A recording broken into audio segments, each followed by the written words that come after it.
start with something we hadn't talked much about, and that's the incubator that Anderson County has out there. Remind people a little bit about why that incubator is out there and whose idea it was. Incubator ideas or soft landing zones have been around for some time. We never had one, but when we acquired the old Ryobi/Singer building at 1428, the idea was that we would have a business incubator and a soft landing zone. It is a place where a small business can go and get established, and then they can move out into their own building, build their own building, start their own business. It's a way to help small businesses. We currently have around 9 clients out there in various states of operation. We have people who are building water purification systems. We have people who are developing software and other things like that. And they all seem to be doing real well. And the county wants them to get big, grow, and establish large businesses in Anderson County. And so far it's working out much better than we even thought. And the fact that we have a presence from Tri-County Tech there, our economic development office is located there. There are a lot of support facilities in there. We also have space in the back that we are able to lease out to local companies in Anderson. Currently, E&I is using some of that space, and TTI is using some. That's the Irish engineering firm that's Irish been engineering, here for a while. yeah. And now they have been absorbed by a larger company. They're going great guns, so they needed some help in space, and TTI, who used to own the building, now pays Anderson County for some storage facilities out there right now. So that helps us pay the freight on that building. So it's working very well. We're very proud of it. We're going to continue pushing that and hopefully grow even more businesses here in Anderson County. And some of those, we're not just talking about local, some of those are international companies that want to come here and try to... Well, we have the company that is developing software for veterans, so all of their medical information can be transported with them no matter where they go in the United States or the world for that matter. And they're developing that niche and feeding that niche right there. So, yes, and it's Israeli company to a large degree, but they're growing here. This is their home base. We've had people move here from Oregon and California to work for this company. They're growing. So we're trying to make more business, more jobs for people in Anderson County. We not only go after, the huge monsters that are out there, which we do, but we also want to grow our own here in Anderson if we can. We're still continuing to work with TTI. At the exit at 81 and 85, we are in the process of securing around an $11 million grant for upgrades to that exit ramp. And the private portion or the match will be paid by TTI. So basically we'll be capturing $12 million for Anderson County to upgrade the intersection at 81 and 85, and we won't have anything in it other than our time and expertise. So we're very happy about that. So that's another deal that continues to pay off. And remind the people what all the county is now using that building for, though, just for the county. Oh, it's just wonderful. As you know, because we acquired that property, we probably had the worst automotive shop in the history of automotive repair in South Carolina. And so because we had that land, all of that land, and we've got many, many acres out there, we were able to take our old automotive shop where our mechanics literally sometimes had to work in the rain and build the best automotive facility that I think in the upstate right now, concentrate it there, move all the cars from the sheriff's department, put everything there, and so we have a world-class facility. And as you know, Tri-County Tech recently purchased property near there, and they're going to turn that into their Tri-County Automotive Center. So there's going to be a synergy between their operations. Hopefully we're going to be able to get diesel mechanics from there, offer apprenticeships. Our people are going to be able to go over there and be adjunct professors to teach in that. So we're looking for that symbiotic relationship to occur, which it will. So we're excited about that. But we also recently were able to move the Clemson Extension Service out there, which is a great benefit to us. And as you know, we have huge conference rooms out there in facilities. So we think that's going to expand their ability to serve people in Anderson County. I think they believe the same way. And so they have a nice office set up, access to all our big conference rooms. SC Works is located out there near our economic development offices out there. Our solid waste department's out there. Roads and Bridges is out there. Stormwater is out there. Half of the building is being used by the Sheriff's Department for a training facility and other opportunities like that. And we have more things that are going to go on out there. So it's been a blessing. When we first got it, I was worried. I said, what are we going to do? And now I don't know how we could have existed without having that facility. And Tri-County Tech has the asphalt lab out there where they do training and test asphalt. So how you fix up roads. There's big Tri-County Tech presence out there. Big Sheriff's presence out there, big county presence, big Clemson presence, and more people and more things are going to come to that area. Plus, we have lots of land to develop for the future of Anderson County. There's a lot that we're working on that you can't see right now. So, yeah, it's slow because people are just getting back over the holidays and getting things started. But there are other things going right now. Some people are holding up because construction prices are beginning to go back down. And so, talking with a company last week, a very large national company, and they already have one facility here in Anderson, and they're going to build another facility. I mean, it's already planned, approved, and everything like that. But they said, we're waiting for the prices to go down because they're trending dramatically downward. So we're waiting on that to happen. So that's where we are on a lot of those things, and that's happening nationally. Just for the county roads, just so people will know this that have not thought about it, how much would it cost to repair and maintain the current miles of county roads? To build a new road, and in some of the roads we have, you're going to have to rebuild. They may look like a road, but there's nothing you can do to rehabilitate them. And if you use this figure right now, $1 million a mile, the Anderson County Transportation Committee just recently, I believe, have or in the process of putting $8 million out for road repair. So you take 1,500 miles of road, not all of them are bad, and we've done studies, especially up in the Powdersville area, about how much it costs. You're looking at $100 million to do everything at one time. So yes, council's very aware of that. They're looking at ways to address that, but there are no cheap ways to do it. I mean, you're going to have to pay money to do it. We're able now to do here, there, and yonder. We're able to do drainage work, pothole repair, and things like that. We're also big in encouraging the state, because a lot of your main roads are state roads. And so hopefully they're going to get, as that process, we're going to be seeing more and more work on state roads. And, you know, they're still building roundabouts. They're out there at Centerville right now. If you go out there, you'll see the construction activity out there. So there are things going on, but do we need a lot more going on? That's a bona fide fact, yes. And it's part of this is because it's only in the last 15 or 20 years, county council and the state have really realized they kicked it down the road too far. It's just been the last couple of decades they realized we waited too late. We have a lot of work to do from I-85. We have a lot of work to do from subdivisions that have been here for some time. And as I've talked to you before, in the old days, there weren't county council people. County was run out of the delegation in Columbia. That's the way it was. Then they instituted home rule. Before that, instead of county council people, you had road commissioners. How did you get reelected to the road commissioner job? You built roads. And and I've told you this, and people are sick of me saying it, but we have more county roads, I'm not counting the 1,200 miles of state roads, than some countries have. So that's the situation we're in. You mentioned the Public Works Department moved out there. They were recently recertified by their national organization. Those things sound like clerical things, but why is that an important certification? Because they come in, they send a team in, and they look at every area of operation that you have to see if you're following best practices. And we have been reaccredited, and we were accredited before. So it's a testament to our people in our roads. It's a testament to our whole Public Works Department. We do roads, we fix potholes, we fix drainage problems, we pick up your trash, we do your recycling, we do your stormwater. All of those things that you don't see, we do those things. Anderson County does that. All of that's under county council. All of those people are engaged in that every day.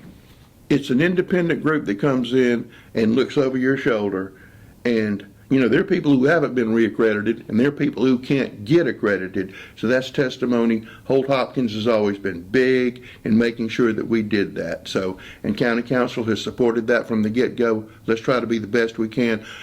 And we don't have the largest number of employees for a county our size, but we probably have the best and the most efficient. And I think that organization said Anderson's one of only 5 in the state that's accredited. Is Yes. that correct? Yes. A lot of requests for improvement in software to serve the public, requests from various departments, not necessarily under the administrator, but outlying officials, elected officials who are needing some upgrades. As you know, the county council voted about 4 years ago, off the top of my head, to spend a massive amount of money to upgrade all of our county computer systems. We're also in the process of upgrading our 911 system. You're aware of that, where we're going from one system to the gold standard for our dispatchers, which is the hardest job in the county, by the way. So a whole lot of that technology is being improved in Anderson County right now, so we are not behind, but we're on the leading edge. So that's one of the things we're doing. And speaking of council, Anderson has added a couple of members to the Appalachian Council of Governments Board. That's confusing to a lot of folks. How does that organization help Anderson County? Well, Appalachian Council of Governments is the counties really in the northern part of the upstate, western upstate to be precise, Greenville, Spartanburg, Anderson, and others. And they are the feeding system for a lot of federal grants. They also provide expertise to governmental programs. They also run senior citizens food programs. So it's very important to have recognition on there. Miss Cindy Wilson is now Vice Chairman of the Appalachian Council of Governments, which is a big honor. She's very involved in that. And Councilman Brett Sanders has been added to that board. So it's very important that Anderson County is represented on that board, and it's very good that we're represented in leadership positions on that board. One of the things we've talked about is the demolition of old houses, and it remains a priority. The county has used federal and state money as part of this effort, and recently announced Phase 1 is complete and Phase 2 is on deck. There's more than 200 houses in the county that have been identified as blights to their community. Yep. How long will it take to catch up on this, and what are some of the challenges of taking care of these things? Well, first you have to go through the process of getting it condemned. And that can take 6 months, they can take a year, it can take 18 months. If somebody comes in there and says, hey, I'm going to fix it up, you work with them. And we get houses fixed up because we are going to condemn them. And we don't run out and just look for houses to condemn. All of this is community driven. People say, look, this house is in my neighborhood, something needs to be done with it. So then we go out and we go through the process. So it's a long process just to get there. Then because of asbestos, we have to do asbestos testing, which jacks the price up sky high, and we should do that because asbestos has to be disposed of in a special landfill, so that costs money. And so we've taken care of a lot of them this year, and it's really just a matter of funding. We're still waiting on a CDBG grant to come to fruition to take more houses down. Jason Phillips, our treasurer, has been good about finding money to help us take houses down, and County Council always funds it. It's not that far because we're going at a pretty good clip, but remember, every day some more are falling into that same state of repair. And I've said this before, one of the things that people like best is when we remove a blighted house, because not only is it a blight on their property values, half of them are drug houses or just bringing the neighborhood down. So we'd love to do that. County Council puts the money to do that, and we work very hard to try to get them down. Well, we were talking about Public Works. For some time, we've talked about the sewer expansion project, Anderson, Clemson, Pendleton, and Council just gave the go-ahead on some more money on that. How is this going to benefit the county? Because people don't, like you said, people don't like to talk about and think about the things they don't see. Well, we're closing the wastewater treatment plant at 6 and 20, which is up at 81 and 85, because it's outdated and old. We're going to turn that, Council wants us to turn that into a place to receive septic tank waste, which we currently don't have in the county right now. You have to go either in the part of the county you can go to Rewire, the other part you don't. So not only do we think that will be a service for people who are not on the sewer but are on septic tanks, and you can do it right here in Anderson, but also it will pay for itself. Is the best way to put it. So we're redirecting a lot of that sewer back towards the city, which we're in partnership with the city on their sewer treatment plants. And we're about to complete the sewer work up at 18. We are well underway with Pendleton, Clemson, Anderson County's upgrade of that wastewater treatment plant. Right now, the Pendleton area is the fastest growing area in Anderson County. I don't see that slowing down at all. You can't find a place to park in Pendleton no matter when you go there. And the town's desperately looking for answers to their parking situation. That's going to continue. More houses are going to be built up there. Exit 14, we have people waiting to build hotels and motels up at that exit right now. We're looking south. We've done some initial studies to run sewer down 81 South. We're getting big demands for housing in that area, and we want to be working towards that. We're putting money together right now. Plus, we're upgrading a lot of our existing sewer equipment. We've had pumping stations that needed to be replaced. We've got lines that have been in the ground since sewer was invented.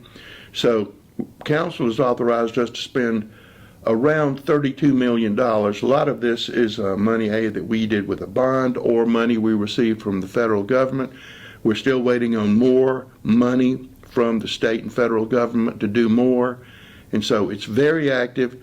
You can't grow well without sewer. You just can't do it. To get a lift station / pump station, it's almost a year wait now, so you have to plan way in advance for what you're going to do, because those supply chain issues affect us in sewer.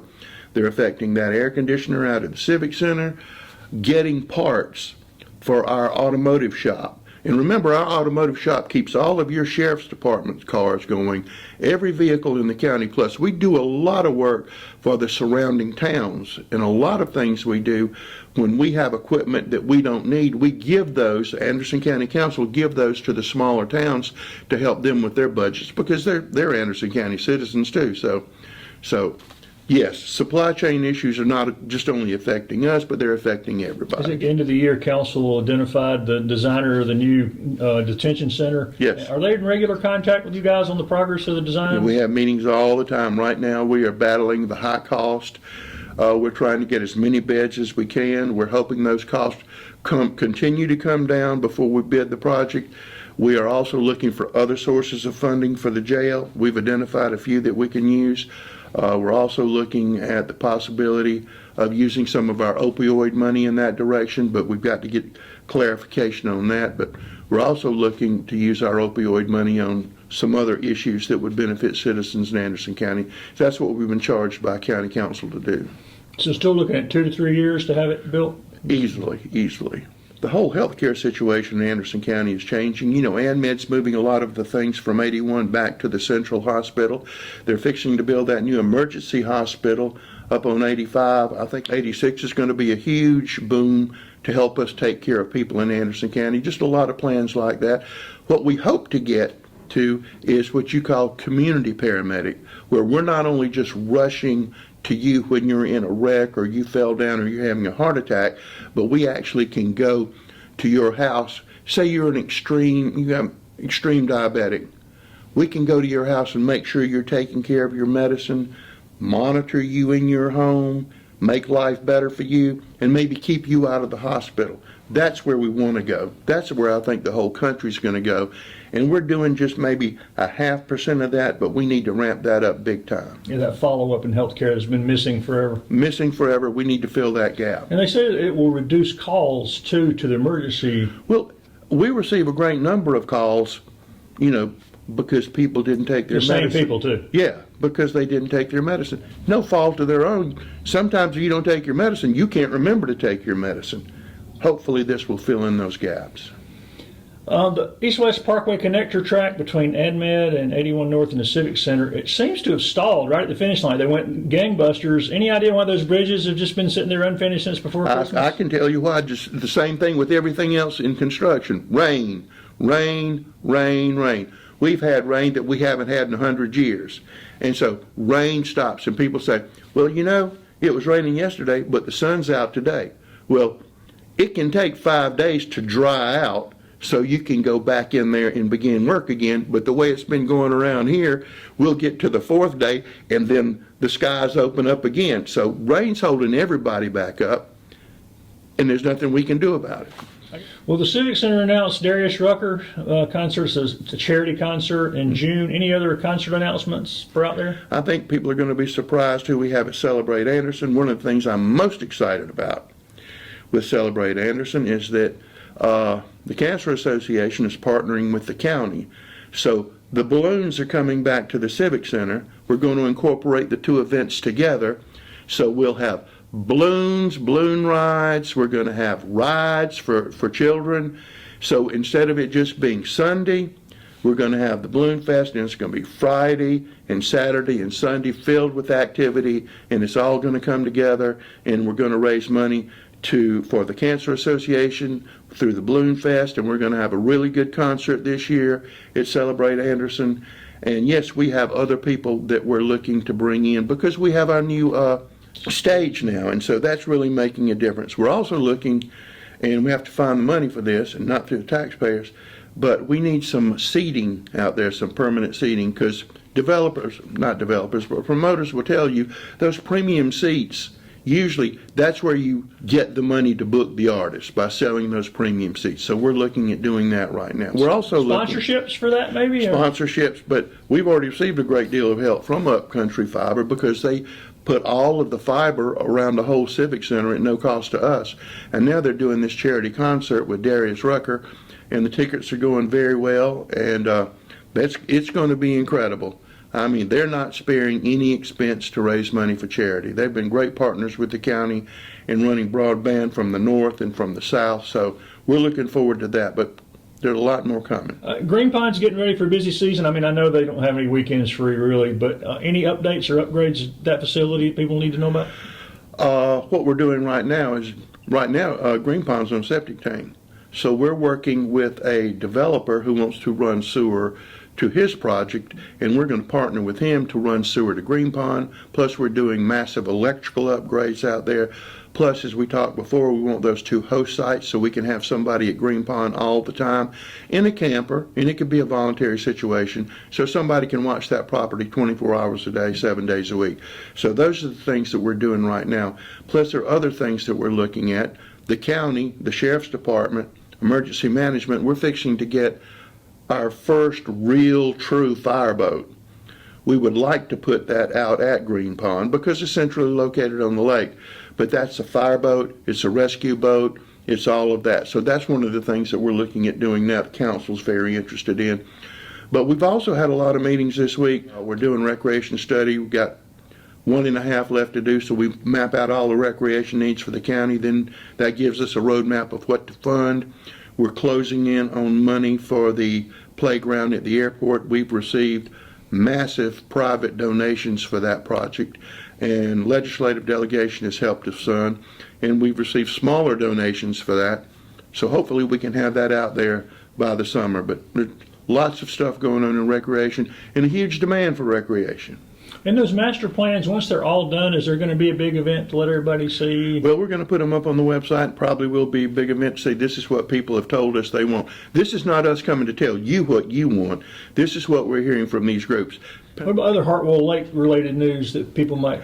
We're getting ready to open up another park over there. We're in the process of that, and we're hoping to put a host site over there, working with Corps of Engineers, and just a whole lot more fishing tournaments. And one of the things we were talking about, what's out at our soft landing zone business incubator, we have a company out there that does all the promotional work for bass tournaments, Yamaha.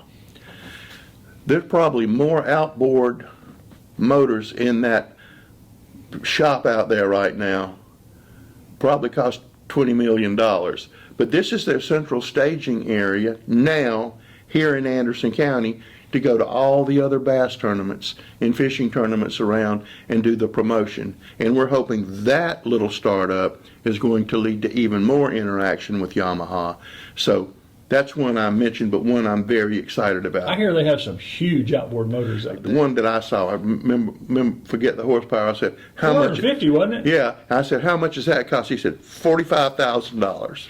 If you put two of those on the back, you can be at the Gulfstream in a minute if you're going out of Charleston. Paul's continues to be crowded, even though the operations seem to be moving them out pretty quick and a lot of adoptions. Any guess they could be caught up? Is there any need to expand that facility? I've had that conversation last week with Dr. Sanders, and Dr. Sanders said, no, we don't need to expand the facility. We need to continue with our outreach, trying to keep animals in home, fostering and supporting that, and spay and neuter like we've been doing, and microchipping and returning animals to their owners. So we don't need to expand the physical presence. We need to, and they're doing a better job than anybody else in the whole world. And I mean, we're consulting, she's consulting with Spartanburg and everybody else right now. What are y'all doing? But the economy, COVID had a lot to do with these animals because people are turning them in. They can't afford them. They got them and they can't afford them, so they're getting it. In the old days, we rarely had purebred dogs, okay? We're seeing more of those now, and we're seeing older dogs. But those are the best people in the world, and they work hard, and they're doing it. Notice they started play dates too to try Play to get dates. people to come out. Follow them on social media. It's usually entertaining, and it's also will tell you exactly what's happening. And we continue to receive private donations every month, and we appreciate that very much. I mean, some months we'll get $5,000, $6,000, or $7,000. We're also continuing to get foundation grants for Paws. So there are a whole lot of people that are helping us do what needs to be done. As we said, it's not too many weeks till the opening of the Anderson County Farmers Market. Anything new this year? Any chance of a downtown Saturday farmers market? Right now, not at this point.